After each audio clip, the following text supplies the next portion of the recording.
नमस्कार, मैं हूं संजय शर्मा। आप देख रहे हैं 4 PM न्यूज नेटवर्क। बड़े बड़े टीवी चैनल ये बात चलाने लगे हैं कि अब फडणवीस एक और रेस में शामिल हो गए हैं। मतलब प्रधानमंत्री मोदी के बाद अमित शाह, योगी, अब फडणवीस भी। क्या ये बात सही है? और जरूरत क्या पड़ गई कि संघ बार बार ये प्रेशर डाल रहा है, संघ बार बार ये अनुरोध कर रहा है, संघ के जुड़े हुए लोग अनुरोध कर रहे हैं कि ये खबर छापिए, खबर चलाइए कि संघ ने बड़ी मेहनत करी, हरियाणा में बड़ी मेहनत करी, हजारों लाखों रैलियां करी, महाराष्ट्र में करी, इसीलिए नतीजे आ गए सामने। मतलब संघ संदेश देना चाहता है कि भाई हम लोकसभा चुनाव में शांत बैठ गए तो मोदी जी का डिब्बा गोल हो गया, अपने दम पर बहुमत नहीं ला पाए। ये उस बात का जवाब है जब जेपी नड्डा ने कहा था कि हमें संघ की कोई जरूरत नहीं है। अब संघ बेचैन है कि ये बात पब्लिक तक जाए कि संघ है तभी ही भाजपा मुमकिन है। तो क्या संघ की और भाजपा के बीच लाइन खींचना शुरू हो गई है? क्या महाराष्ट्र में मुख्यमंत्री अपना बनवा कर, अमित शाह नहीं चाहते थे कि देवेंद्र फडणवीस बने, संघ ने तय कर दिया कि पार्टी का अध्यक्ष कौन होगा ये भी वो तय करेंगे। ये तमाम बातें मैंने अभय दुबे जी के साथ की हैं। बहुत रोचक बातचीत है। आपसे अनुरोध है कि पूरी बातचीत सुनिएगा, चैनल को सब्सक्राइब और ज्वाइन करिएगा। चलते हैं अभय दुबे जी के पास। 4 PM न्यूज नेटवर्क पे स्वागत है अभय दुबे जी आपका। महाराष्ट्र में शपथ ग्रहण हो गई, फडणवीस साहब मुख्यमंत्री बन गए, लेकिन शिंदे साहब थोड़े मुंह फुलाए हुए बारात के फूफा की तरह नजर आए। जो एक्टिविटी हुई उनके विधायकों को अभी भी अच्छा नहीं लग रहा। कुछ विधायकों ने एक सीमा से जाके परे जाके बयान भी दे दिया। पहले ही दिन जो जोश और खरोश, जो उत्साह शिंदे गुट में दिखना चाहिए था वो नहीं दिखा। क्या लगता है आपको महाराष्ट्र की सरकार, हालांकि शिंदे पे फर्क पड़ेगा नहीं, शिंदे जानते हैं कि जिस तरह उनसे तुड़वा लिए गए थे विधायक और उद्धव की सरकार गिरा दी गई थी, तो जब बीजेपी चाहेगी तब शिंदे का राजनीतिक अंत कर देगी। संजय राउत ने कहा भी है कि शिंदे का इस्तेमाल हो गया 2 साल तक, अब बीजेपी उनको कभी जिंदगी में मुख्यमंत्री नहीं बनाएगी। उनका जितना इस्तेमाल होना था हो चुका। महाराष्ट्र की पूरी राजनीतिक घटनाक्रम पर आपका क्या मानना है, क्या कहना है? देखिए, भारतीय जनता पार्टी के सामने दो रास्ते थे संजय जी। एक रास्ता ये था कि वो शिंदे से पल्ला छुड़ा लेते और अजित पवार के साथ मिलकर सरकार चला लेते। मैं ये मानता हूं, जहां तक महाराष्ट्र की सरकार चलाने का सवाल है, अगर वो ऐसा करते तो वो दूरगामी दृष्टि से उनके हित में होता। जब मैं दूरगामी दृष्टि की बात कह रहा हूं तो मेरा मकसद ये है कि उस सरकार के अंदर सत्ता का केवल एक केंद्र होता, वो थे मुख्यमंत्री देवेंद्र फडणवीस। अच्छा, लेकिन एक दूसरा भी दृष्टिकोण था इसके पीछे। दूसरा दृष्टिकोण ये था कि महाराष्ट्र में 288 की विधानसभा में एक आंकड़े के मुताबिक 124 मराठा विधायक जीते हैं। आप सोचिए, 288 की विधानसभा में 124 मराठा विधायक जीते हैं और एक मराठा को हटाकर आप एक ब्राह्मण को मुख्यमंत्री बना रहे हैं। अभी आपको बृहन मुंबई नगर महापालिका का चुनाव लड़ना है, जहां जो उद्धव ठाकरे कब्जे में है। उद्धव ठाकरे कब्जे से उसको छुड़ाना भी है। दूसरे, हमें ध्यान रखना चाहिए कि उद्धव ठाकरे ने कितना भी बुरा चुनाव लड़ा हो, मुंबई शहर के अंदर उद्धव ठाकरे ने 20 में से 10 सीटें जीती हैं। यानी उनका मुंबई में प्रभाव कोई ऐसा खास कम नहीं हुआ है। इसलिए भारतीय जनता पार्टी का आला कमान, उसके रणनीतिकार मान रहे थे कि शिवसेना तोड़ने का जो उनका मकसद था वो अभी पूरा नहीं हुआ है। यानी उद्धव ठाकरे का, बाल ठाकरे के परिवार का प्रभाव समाप्त नहीं हुआ है पूरी तरीके से। उसका प्रभाव तब तक समाप्त नहीं हो सकता जब तक कि मुंबई में शिवसेना को मटिया मेट नहीं, उद्धव ठाकरे के परिवार को मटिया मेट न कर दिया जाए और मुंबई बृहन नगर पालिका उनसे छीन न ली जाए। ये काम एकनाथ शिंदे की मदद के बिना पूरा नहीं हो सकता। और एकनाथ शिंदे कहना यह था कि जनता उन्हें मुख्यमंत्री देखना चाहती है और वो इस वक्त शरद पवार के बाद सबसे बड़े ऊंचे कद के मराठा नेता हैं। ये उनके दो दावे थे।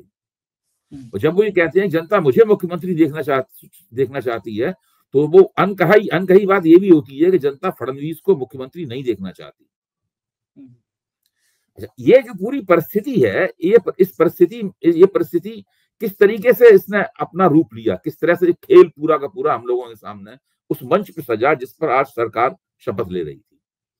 मंच पे हालत क्या थी कि अजित पवार और देवेंद्र फडणवीस एक तरफ बैठे हुए थे और किनारे पर काफी दूर कोने में एक कुर्सी पड़ी थी जिसके ऊपर एकनाथ शिंदे बैठे थे। उनके बगल में राजनाथ सिंह और केंद्रीय मंत्री वगैरह बैठे थे। यानी फडणवीस और एकनाथ शिंदे के बीच में बहुत दूरी थी, थोड़ी बहुत नहीं, बहुत दूरी थी। और उस दूरी को देख के जितने भी पत्रकार थे टीवी चैनल में, वो सारे के सारे कयास लगा रहे थे कि क्या शिंदे शपथ लेंगे या नहीं लेंगे। काफी देर तक इस बात की चर्चा चलती रही कि भाई शिंदे शपथ लेंगे या नहीं लेंगे। बाद में शिंदे ने शपथ ली, लेकिन शपथ भी उन्होंने कैसे ली? जब वो खड़े हुए तो उनके नाम को लेके इतने इतने बड़े जय जयकार लगे जितने नरेंद्र मोदी के मंच में आने पर लगे थे। देवेंद्र फडणवीस के खड़े होने पे कोई जय जयकारे नहीं लगे, अजित पवार के खड़े होने पे कोई जयकारे नहीं लगे, लेकिन शिंदे के खड़े होने पे बहुत जयकारे लगे। उसके बाद शिंदे ने सबसे पहले बाला साहब ठाकरे की स्मृति को नमन किया, फिर उन्होंने आनंद दिघे जो उनके थाने की राजनीति में गुरु थे उनकी स्मृति को नमन किया, उसके बाद नरेंद्र मोदी को नमन किया और केंद्रीय गृह मंत्री अमित शाह को नमन किया। उसके बाद उन्होंने शपथ ली। आप इससे अंदाजा लगा सकते हैं कि वहां का पूरा नजारा क्या था। अच्छा, जो खबरें आ रही हैं अंदर से, वो खबरें ये कहती हैं कि शिंदे केवल इसी शर्त पे माने हैं कि फडणवीस ने उनसे जाके कहा कि आप उप मुख्यमंत्री के तौर पर शपथ लीजिए, आपका सरकार में वही दखल होगा जो मुख्यमंत्री के तौर पे आपका दखल था। और फडणवीस की, देखिए प्रिंट मीडिया में ये बातें इस तरह से नहीं छपती। प्रिंट मीडिया में छपा है आज कि फडणवीस ने जाके शिंदे को आश्वासन दिया कि आप शपथ लेने में संकोच मत कीजिए, उप मुख्यमंत्री आप बनिए, आपका सरकार में वही दखल होगा जो कि मुख्यमंत्री के तौर पर दखल था। यानी सीधे सीधे ये दो मुख्यमंत्रियों की थीसिस है। यानी एक साथ महाराष्ट्र सरकार में दो मुख्यमंत्री काम करेंगे, एक मुख्यमंत्री का औपचारिक नाम होगा उप मुख्यमंत्री और दूसरे का औपचारिक नाम होगा मुख्यमंत्री। अच्छा, अब आप कल जब फडणवीस को चुना गया था भाजपा विधायक दल का नेता, तो फडणवीस ने क्या वक्तव्य दिया था, उस वक्तव्य पे भी गौर कीजिए। फडणवीस ने कहा था कि मुख्यमंत्री बनना तो एक तकनीकी स्थिति है। फडणवीस के शब्द हैं, मुख्यमंत्री बनना तो एक तकनीकी स्थिति है, हम तीनों मिलकर सरकार चलाएंगे। यानी सत्ता के तीन केंद्र होंगे, एक व्यवहारिक रूप से केंद्र निष्प्रभावी होगा, यानी जो अजित पवार वाला केंद्र है, दो केंद्र प्रभावी होंगे, मुख्यमंत्री का और उप मुख्यमंत्री का। मुझे पक्का यकीन है यही स्थिति अगर बनी रही और इस स्थिति में कोई रेडिकल परिवर्तन नहीं हुआ तो महाराष्ट्र के अंदर एकनाथ शिंदे अपनी पैरेलल गवर्नमेंट चलाएंगे, अपनी समांतर सरकार चलाएंगे और देवेंद्र फडणवीस अपनी सरकार चलाएंगे। इसका इतिहास में क्या उदाहरण मिलता है? 2015 की याद आ रही है, जबकि महागठबंधन ने भारतीय जनता पार्टी को बड़ी शानदार तरीके से हरा दिया था और नीतीश कुमार मुख्यमंत्री बने थे और तेजस्वी यादव उप मुख्यमंत्री बने थे। तो तेजस्वी यादव ने क्या किया था उप मुख्यमंत्री के तौर पर? वो अपने विधायकों की अलग मीटिंग करते थे। यानी महागठबंधन के विधायकों की एक साथ बैठक नहीं होती थी, तेजस्वी यादव अपने अलग बैठक, और जितने भी आदेश नीतीश कुमार जारी करते थे, तेजस्वी यादव को जिन आदेशों का मन होता था उन्हीं आदेशों के खिलाफ वो आदेश जारी कर देते थे। तो पूरी जो नौकरशाही थी, अफसरशाही थी, वो कोई काम ही नहीं कर रही थी कि वो मुख्यमंत्री और उप मुख्यमंत्री एक दूसरे को काटने वाले आदेश जारी कर रहे थे।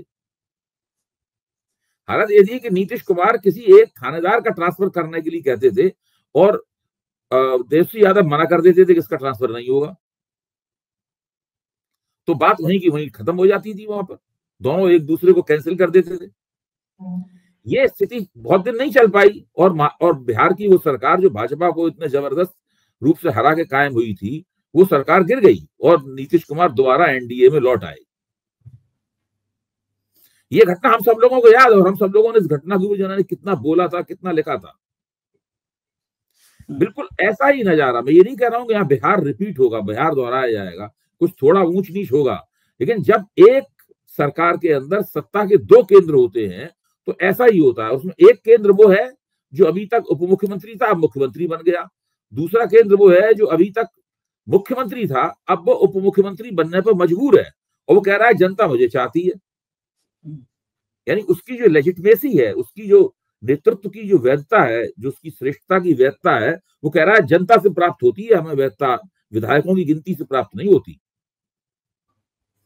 तो ये जो पूरा नजारा है महाराष्ट्र की राजनीति में, मैं समझता हूं कि ये एक स्थिर सरकार का नजारा नहीं है।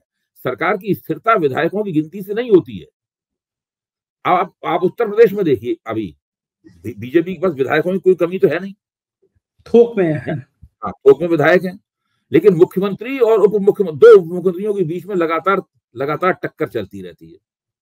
वो उनकी जड़ें काटने में लगे रहते हैं, वो उनकी जड़ें काटने में लगे रहते हैं। जो योगी जी के समर्थक पत्रकार हैं वो कहते हैं कि ये जो उप मुख्यमंत्री हैं ये आस्तीन के सांप हैं। हाँ। और उप मुख्यमंत्री अपने समर्थक पत्रकारों से कहते हैं कि इस बंदे को, मुख्यमंत्री को तो अभी जल्दी कुछ दिनों बाद हटा दिया जाएगा, बच नहीं सकता ये, देर सवेर की बात है, हटेगा ये। तो इस तरह की वहां सरकार चल रही है और ब्यूरोक्रेसी खुल के खेल रही है, खूब भ्रष्टाचार कर रही है, खूब माल कमा रही है, चांदी कट रही है ब्यूरोक्रेसी की। इस तरीके से यूपी की सरकार चल रही है। इससे भी बुरे तरीके से महाराष्ट्र की सरकार चलेगी, मैं आपको बता रहा हूं, इससे भी बुरे तरीके से चलेगी महाराष्ट्र की सरकार।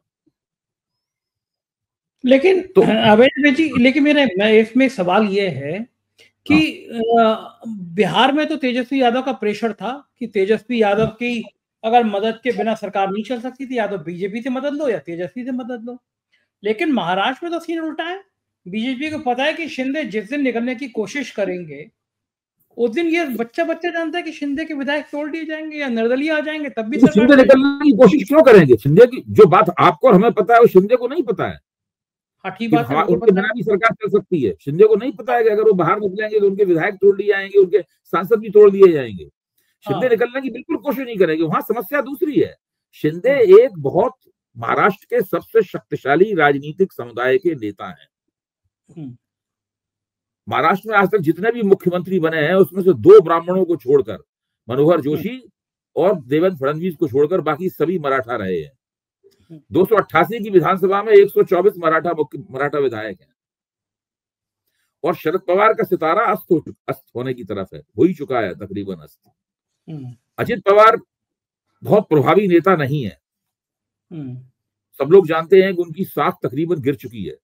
उनके मुंह पे उनका मजाक उड़ाया जाता है। कल ही उनका मजाक उड़ाया था शिंदे ने, जब पत्रकारों ने पूछा कि आप दोनों मुख्यमंत्री बनेंगे, तो शिंदे के बोलने से पहले अजित पवार बोल पड़े कि मेरा शपथ लेना तय है, इनकी अभी समझ बननी बाकी है। तो इस पर शिंदे ने जवाब दिया कि हाँ दादा को सुबह दोपहर शाम हर वक्त शपथ लेने का अनुभव है। तो बात हंस के टाल दी गई, लेकिन ये हंस के टलने वाली बात नहीं है। मतलब जो अजित पवार हैं उनकी राजनीति ठीक है, अभी उन्होंने चुनाव ठीक ठाक लड़ लिया और उन्हें उप मुख्यमंत्री पद भी मिल गया, लेकिन उनका कोई सम्मान नहीं है कहीं भी। उनकी स्थिति ये है। तो मराठाओं के नेता वो नहीं रह गए हैं अजित पवार। मराठाओं को नेता, नया मराठाओं का नेता है एकनाथ शिंदे। और जो मराठा नेता होगा वो अगर इस सरकार में है तो उसकी उपेक्षा नहीं की जा सकती। एकनाथ शिंदे को बाहर निकालने का मतलब ये होगा, या एकनाथ शिंदे को बाहर धकेलने का मतलब ये होगा, एकनाथ शिंदे मराठों के बहुत ही शक्तिशाली नेता के रूप में उभर आएंगे। तो बीजेपी की जो योजना थी कि ना एकनाथ शिंदे रह जाए ना उद्धव ठाकरे रह जाए, दोनों नेस्त नाबूद हो जाए।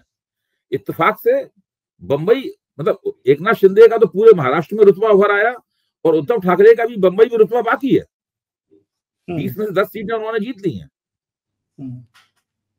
तो ऐसी स्थिति में बीजेपी के गले में मराठाओं का राजनीतिक रंग रुतबा और एकनाथ शिंदे का उभरता हुआ नेतृत्व, ये दोनों भारतीय जनता पार्टी के गले में अटके हुए हैं।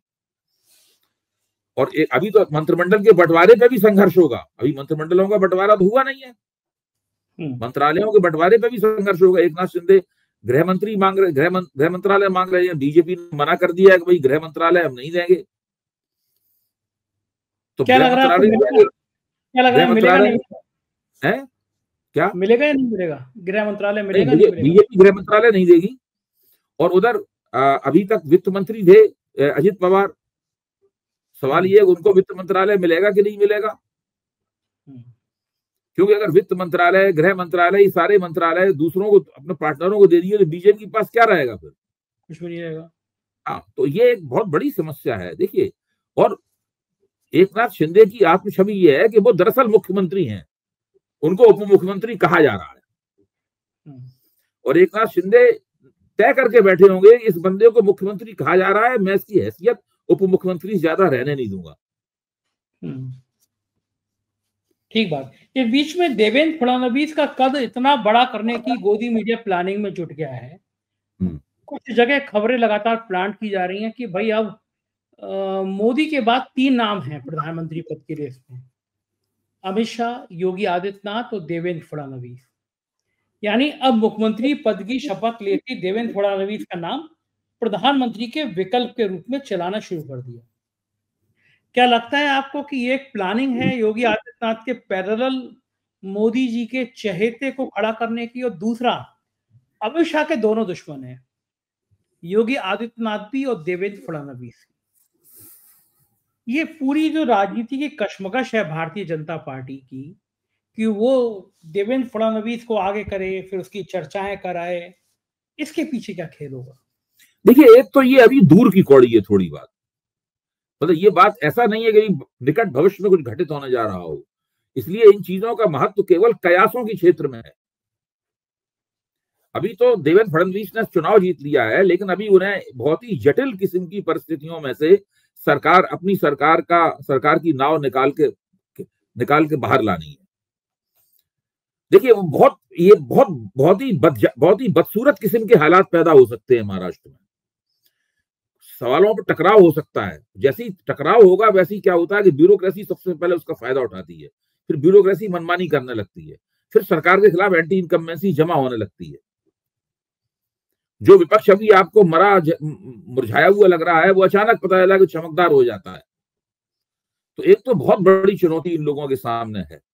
अगर देवेंद्र फडणवीस इस चुनौती से निकल आए और 6 महीने साल भर के अंदर की सरकार का रिपोर्ट कार्ड अच्छा रहा, इन्होंने किसी तरीके से एकनाथ शिंदे की महत्वाकांक्षाओं को साध लिया उन्होंने, तो एक ऐसी स्थिति बनेगी जिसमें देवेंद्र फडणवीस का तब कद और चेहरा जो है वो चमकदार, कद बढ़ सकता है, चेहरा चमकदार हो सकता है, और अमित शाह के लिए वो ज्यादा बड़ी चिंता का सबब हो सकते हैं।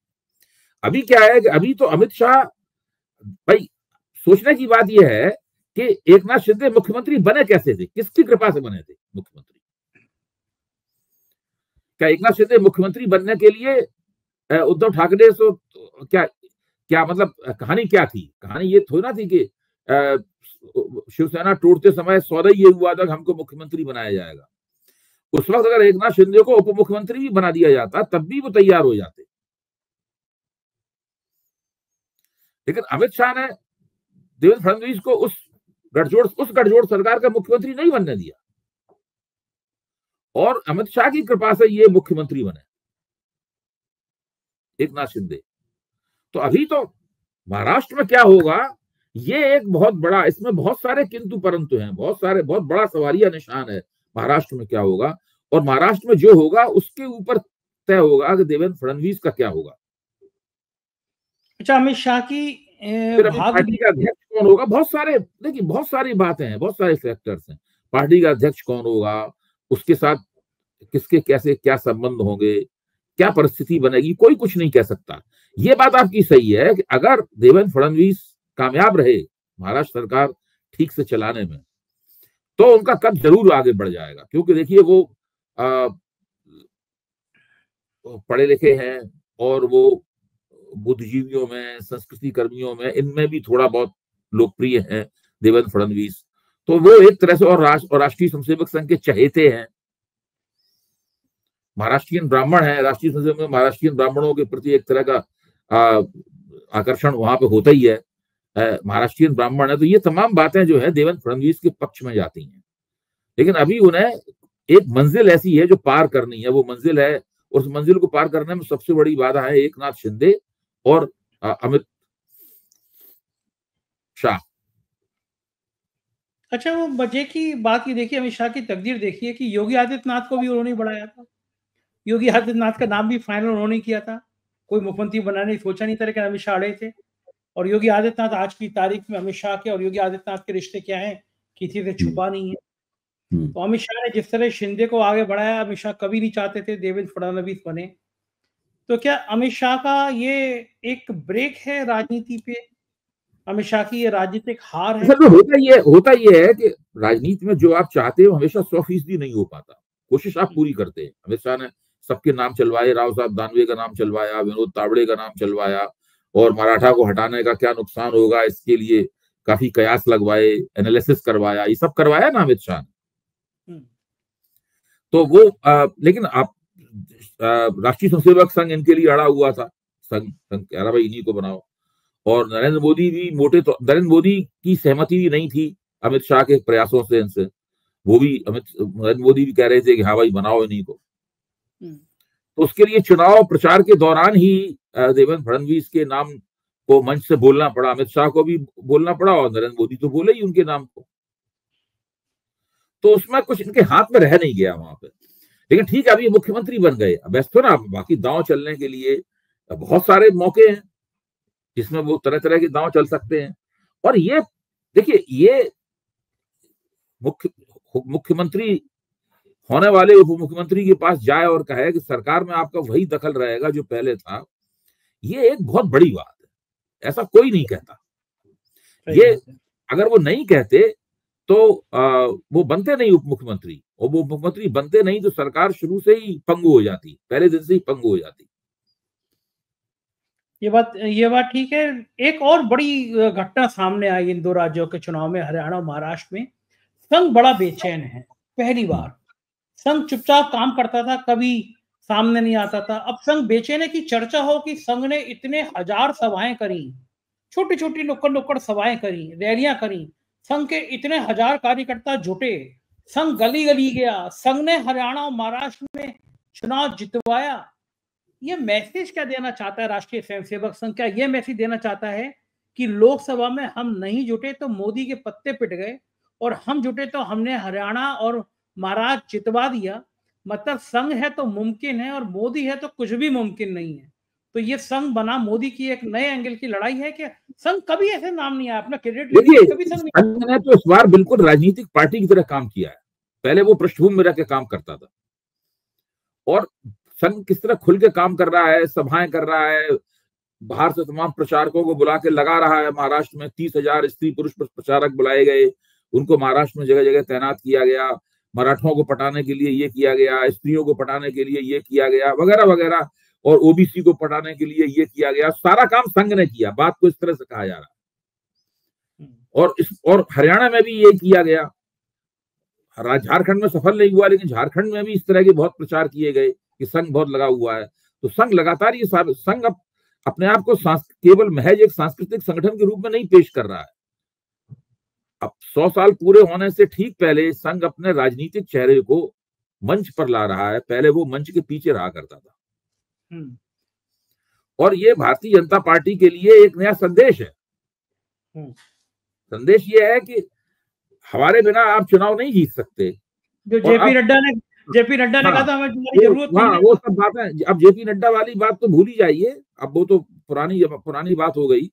संघ ने पूरी तरीके से, मुझे लगता है कि भारतीय जनता पार्टी और राजनीतिक प्रक्रिया, हिंदुत्व के दायरे में जो राजनीतिक प्रक्रिया चलती है, उसको पूरी तरीके से हस्तगत कर लिया है।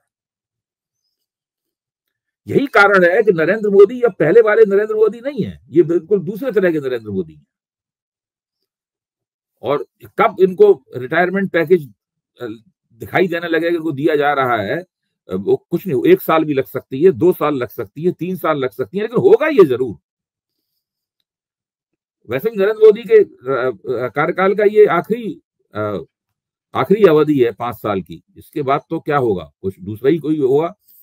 तो वो परिस्थितियां बिल्कुल बदल गई हैं। सब कुछ संघ तय करेगा। नरेंद्र मोदी जगह कौन आएगा ये भी संघ तय करेगा, अध्यक्ष कौन बनेगा ये भी संघ तय करेगा, सब कुछ संघ तय करेगा। कोई किसी और के पास कोई अधिकार है नहीं। अगर किसी को अपनी बात लागू करनी है तो संघ से सहमति लेनी होगी, संघ को पटाना होगा, तब उसकी बात मानी जा सकती है। मुझे नहीं लगता कि कोई भी बड़ा निर्णय जो है वो संघ के बिना लिया जा सकता है हिंदुत्व की राजनीति में। संघ के एंगल पे बाकी मुख्यमंत्री भी काम करने लगे हैं। योगी आदित्यनाथ का बयान आया है कि बांग्लादेश, संभल, अयोध्या, इन सब का डीएनए एक है। अखिलेश यादव ने कहा कि हम तो अपना डीएनए टेस्ट कराने को तैयार है, लेकिन आप भी अपना टेस्ट करा लो। एक संत ऐसी भाषा नहीं बोल सकता। इतनी तलखी बयानों में आ गई है। ये कहाँ के संत हैं? देखिए, आप ठीक, अब अखिलेश जी ने बिल्कुल ठीक कहा है, मैं उनकी बात का समर्थन करता हूँ। लेकिन ये तो किस तरह के संत हैं? वास्तव में संत इस तरह की भाषा नहीं बोलते। कितने बार कहा जा चुका है कि संतों जैसी भाषा ये नहीं बोलते।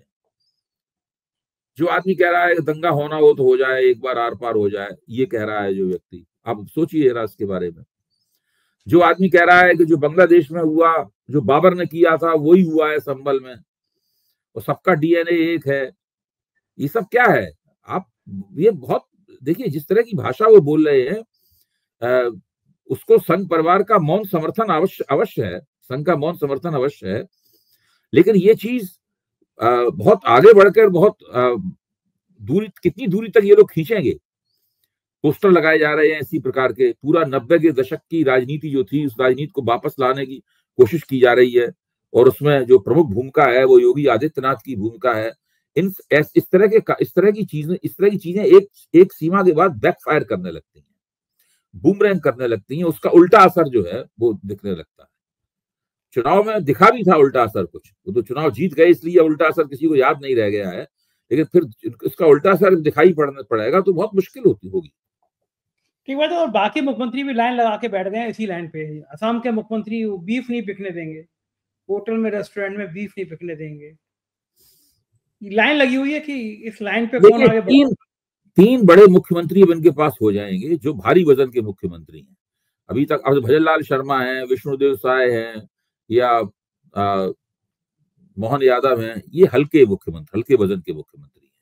अब ये योगी आदित्यनाथ, देवेंद्र फडणवीस और हेमंत विश्व शर्मा, ये तीन देश के, एक पश्चिमी भारत का, एक उत्तर पूर्वी भारत का और एक उत्तर भारत का, ये तीन भारी मुख्यमंत्री हैं भारतीय जनता पार्टी के अंदर।